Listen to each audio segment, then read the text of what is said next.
So this program, this IED program, is part of that PLTW program that our school belongs to. And I went up last summer to be trained in the program up to Seattle for 2 weeks.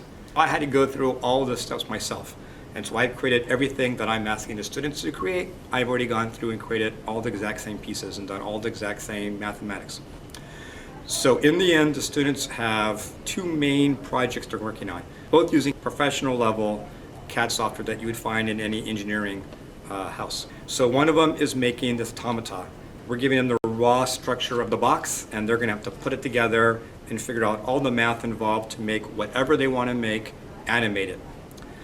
And then the other design they're doing, we're using a children's toy car, and they're taking apart the car, measuring all the different specs of how big it is, and then redrawing each component into the CAD software. When I went to the program in Seattle, now they had a large, very large, probably several $1,000 setup. They had actually two machines running almost nonstop. This printer is a slightly smaller version. This one I got for less than $200 on one of those Black Friday, Cyber Monday sales in December. To test it out, we printed out a boat. Now we're working on making a handle, so that way they can make a crank handle for their automata design. And there's going to be a few more pieces that they're going to have to create.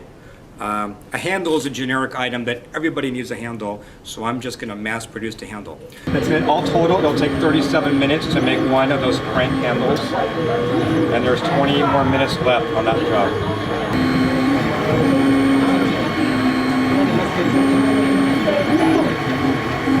It's like a 20% fill.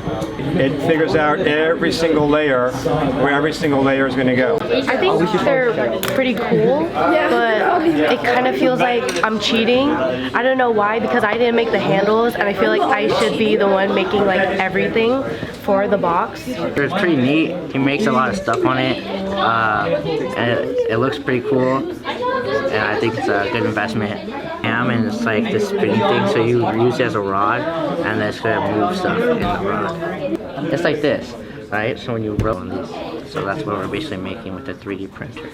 This is like the next generation of things. There was a time when people were trying to learn how to use a laser printer. This is the new thing, and I think it should be something that right up there with being taught how to make a PowerPoint presentation should be how to work with a 3D printer.